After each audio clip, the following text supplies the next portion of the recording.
So now that we know the benefits of soil organic carbon, I bet you'll all be wondering how we can increase it so that we can increase our soil fertility.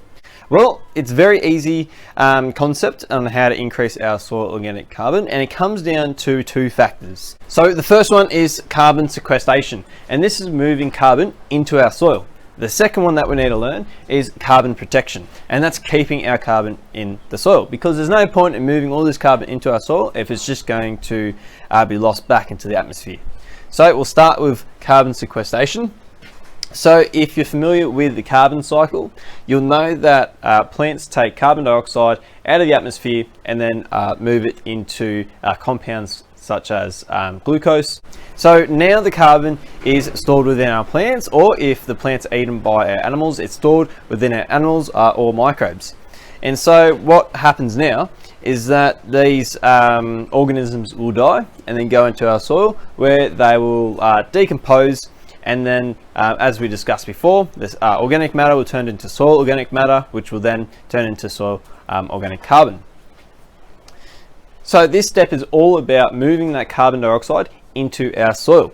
So we can do that a number of ways, but the main concept that we have to understand is that all of these techniques and methods are just taking carbon dioxide from the air and then locking them or storing them in our soil. So the first one is crop rotation. So crop rotation is changing what crop you have in a particular soil over different seasons. So the way this benefits soil carbon is that different plants have different ways that interact with soil. So if you're constantly changing that, you make sure that you introduce the soil to different inputs. So like legumes introduce a lot of nitrogen into your soil. And then if you follow that up with a really broad leafy plant, such as say sorghum or something that produces a lot of biomass, the input of changing our plants or crops will result in more microbial activity, which will sequester more soil carbon. So another way of doing this, I guess, is increasing your biodiversity within your pastures. So if you have a really wide range of pastures, lots of different diversity, you won't really need crop rotation, as all the different crops are almost within that pasture. So the next one is microbe activity. So we know microbes are responsible for decomposing organic matter. And so without these guys, we won't be able to decompose, say, plant matter, animal matter. So it's really up to these guys to move our organic matter into soil organic matter. Animal and green manure. So animal manure, we know what that is. It's manure from animals. Green manure is, it's actually not a manure like an animal manure, but rather it's just plant mass. Say you slash a paddock and you just leave that matter on the surface and then you let that decompose. So this increases the amount of organic matter there is to decompose, and then that will increase our soil organic carbon. So the next one is grazing management. Now, grazing management is really important if you have livestock, because it can be a really helpful tool or it can be a really damaging tool. So depending on how you use it, grazing management can increase animal manure, and it also removes plant matter. Now this can be a good or a bad thing, because there's an effect on plants where if you stress it just a little bit, you actually get an increase of growth than if you left it alone. So we can use our grazing management to boost our plants' growth.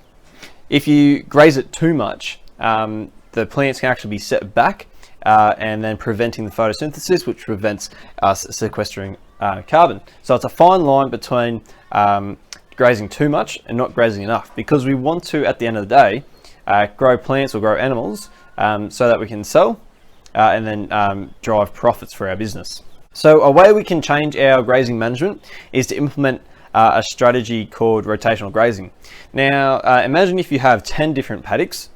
So instead of having all say cows graze across all 10 paddocks, that's called continuous grazing. Instead of doing that, we're going to lock them in the first paddock until the pasture goes down to probably a late stage phase 1, so just before the maximum vegetative growth stage of the plant. And then once that stage is reached, then we move them into our second paddock. So the reason why we'll do that is so that the plants, they're not super grazed down, that they need to put a lot of energy into restoring themselves, but they can go straight back into that more late stage vegetative stage, and then we get the most amount of biomass production.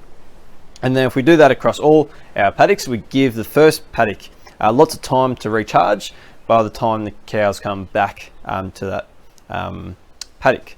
So this is better than, say, a continuous grazing, because then the cows can, in a continuous grazing, the cows can go from paddock 1 to paddock 10 back to paddock 1, and so it doesn't give it that much time to recharge and grow back.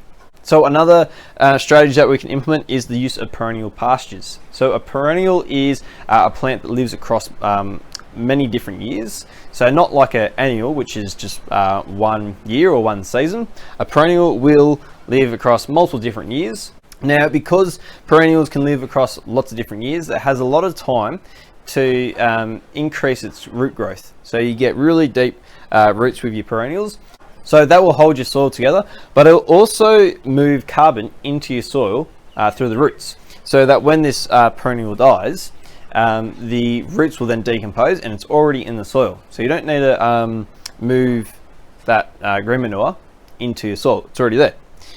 So we can use perennial pastures. It's also a good, I guess this is going back to the idea of a really diverse group of pastures, is that we want perennial pastures, we want like summer annuals, winter annuals, and then we get a constant input of different pastures. So when your summer annuals die, then that will go decompose while our winter annuals are growing, and then vice versa. So they are all ways we can increase our soil carbon, and there's lots of different other ways, and it really depends on your soil, your climate, your region. Different regions have different plants, and so these are just a few that will give you ideas. So anything that increases the amount of carbon that you put back into your soil via organic matter will ultimately move carbon into your soil and increase soil organic carbon. So now we want to protect this carbon that we put into our soil. So there's 2 different ways that we can lose soil organic carbon. So that's the first one is through erosion. So we're physically just losing that carbon. And the second one is through oxidation, where you expose the soil organic carbon to oxygen, and essentially it almost burns without a flame. So it oxidizes and then goes back into carbon dioxide. So the whole idea of this is that we're protecting our soil carbon. So a way we can do this is implementing a no-till or a reduced till strategy. And so what this does is it prevents oxygen from reaching our soil organic carbon by not turning up our soil. And so this will reduce oxidation of our soil organic carbon and then keep it in our soil. Another way that we can keep carbon in our soil is maintaining ground cover or stubble. And so this is more for reducing erosion, as ground cover and stubble will reduce the erosive impact of rain and wind. So we've got a video out on ground cover, would recommend. It tells you everything you need to know about ground cover and protecting your soil from erosion. Another method we can implement is using trees. So by using trees, such as by using them as a windbreak, we can slow down the velocity of our wind, which will protect our soil from blowing away. Now, it shouldn't blow away too much if you have a lot of ground cover, but if you don't, trees are a great way to slow down the wind. And then it also, trees also provide lots of soil organic carbon through their roots. So say if the tree then dies or falls over, the roots will then decompose into soil organic carbon. So the whole idea of carbon protection is to protect our carbon from erosion. So anything that prevents erosion and prevents our soil carbon from being exposed to oxygen, which will prevent oxidation. And so these are 2 ways that we can increase our soil organic carbon, and that is moving carbon into our soil, and that's pretty much through increasing our organic matter and then putting it into our soil, and then the second one is protecting the soil organic carbon that's already in our soil. So again, all these strategies do depend on your soil type and your climate, and won't work on all farms, but it's just a general idea to help us get the understanding of how this works. Now, I also put this out on our Facebook page, and everyone gave back a lot of different responses on how they've increased soil organic carbon on their farms. So it was great to see everyone implementing different strategies to increase their soil organic carbon. So now that we know what soil organic carbon is, the benefits of it, and how we can increase it on our farm, we may want to know how to measure our soil organic carbon so that we can compare it across years or across our farm. So I would recommend just sending it off to a soil lab, and then they send you back the results. But in essence, this is what they could do. So there's two main methods. The first is the acid digestion method, and then the second one is the combustion method. So the combustion method, I'd say, is probably a bit better than acid digestion, mainly because this one here doesn't pick up on all soil organic carbon, whereas the combustion method does. So hypothetically, if you were to do this at home, now I'm not recommending it, but if you were, you'd get your sample of soil, you'd lay it on a pan, put it in your oven for like 8 hours. That way it gets rid of the water. So you want to evaporate all the water out. Then you're going to weigh your sample. So you're just going to have really dry soil. You're going to weigh that, take the weight. Then you're going to get, say, a blowtorch. You're going to burn all the dirt. So you're going to burn all of the soil organic carbon out because it's flammable. And then you're going to weigh the leftover sample. So what will happen is the difference in mass. So if you took the weight after drying and then you minused it to the weight after you burnt it, that's why it's called combustion method. The difference in that will be the amount of soil organic carbon you have.